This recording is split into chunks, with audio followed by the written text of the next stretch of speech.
in every case. But act of God is something different, something special. Man does not intervene. It is the nature that dances and we all die.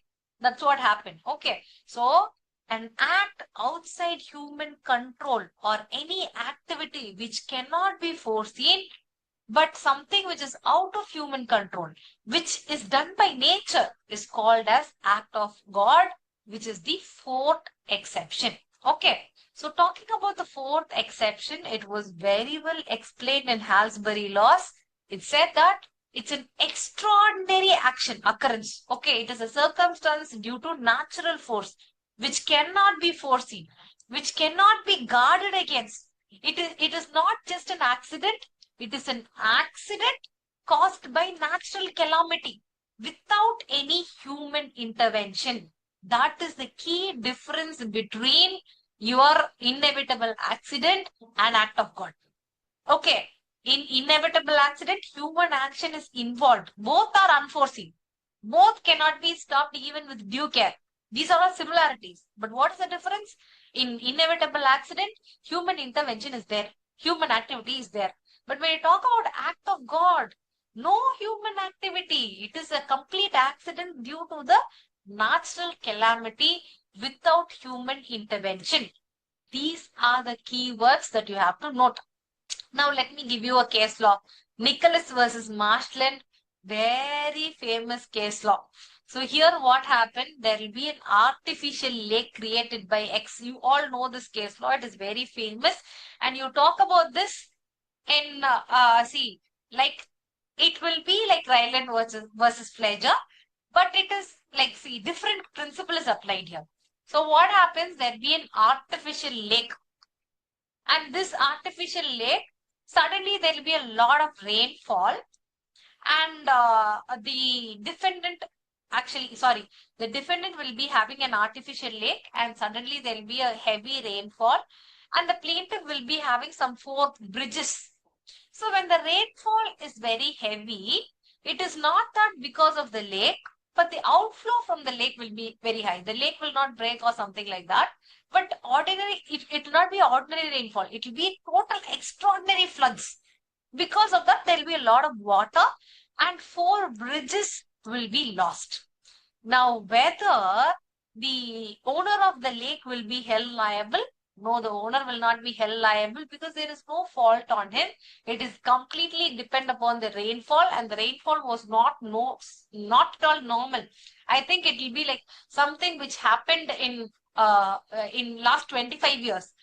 So last 25 years, they have received some average rainfall, and suddenly the outpour is so high, they have not seen the precedent in last 50 or 25 years. So that happened, and it is an act of God. Nobody is held responsible. Now coming to this case law. See, in every answer, if you are giving one supporting case law, try to give one opposite case law. If you are able to do that, you will get good marks. So let me come up with one. What happened?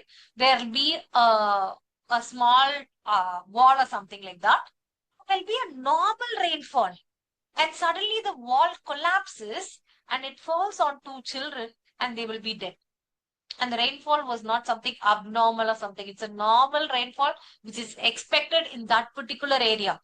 The court told, no, there is no act of God. It is completely the negligence of the owner or the builder. So there is no act of God. There is no general defense. That was held in this particular case law.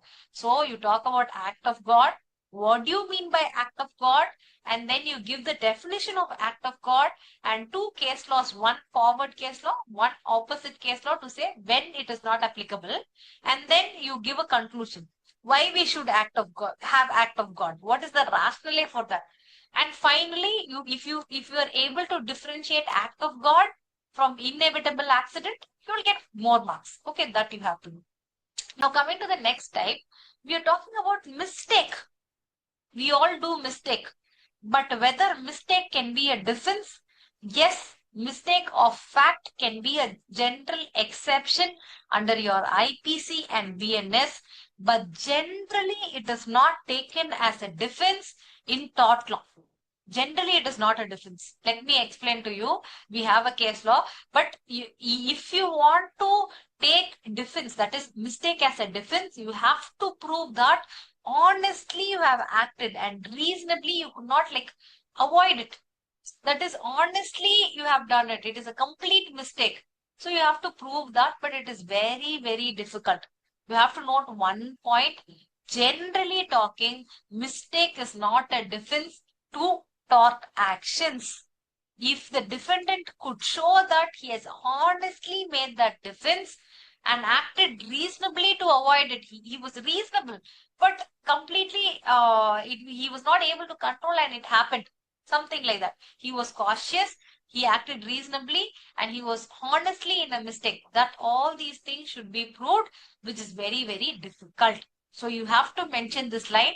Generally, mistake is not a defense under tort. So how I will explain, in this case law, what happens, one person will be moving all the grasses from his area, that he will be removing all the grasses, and he went overboard, over interested, and he removed the grasses from the neighboring land also. So he was held liable for moving them intentionally, and he was asked to pay damages. You can ask me, see, he's doing a good job. He's removing all the unwanted grasses. Why he must pay damages? Maybe the neighbor has some valuable things that he is growing there. Maybe it includes crops as well. And he moved that. And he claims that it is a mistake. That mistake cannot be a defense unless until he proves that, see, genuinely I believe that it is within my boundaries. That was not done in this case. Like, he was not able to prove it. He simply told, no, I don't have any intention. By mistake, I have spoiled all your crops. By mistake, I have moved your grasses. The court told nothing is there to do with intention. Even it is a mistake, you have done damage to the property. So you have to pay. That's what the thing. Okay. Now coming to the next case law, what happened? He is the auctioneer. He sells the goods belonging to Y. After auctioning, after the sale is over, now some ex-person comes and sues the auctioneer saying that, no, mister, it's not Y's goods. They are my goods. Y has stolen those goods and you sold those goods. So you are liable. Now, what happened? Whether the auctioneer can say that it is my mistake. So don't hold me liable. I don't know. It is a mistake of fact. I don't know whose property is that. Now the auctioneer has to prove that honestly and genuinely he doesn't know who is the owner of the property. He believed sincerely in good faith. He believed that Y is the owner of the property and he has taken reasonable care to go through all the documents showing the ownership of Y. All that if he proves only, then he will not be held liable. So generally, mistake is no defense to action for torts. So that point you have to mention only if the defendant proves that they are honest and acted reasonably to avoid it. Yes, sir, I am an auctioneer. I saw all the documents where Y says claims that this is his property. I have seen the documents. I have verified with authorities. Then only I auctioned. So I sincerely believe that is his property. I was honest. If he's able to prove only that, then only he will not be held liable. So like that, you give both the case laws and finish off that particular answer.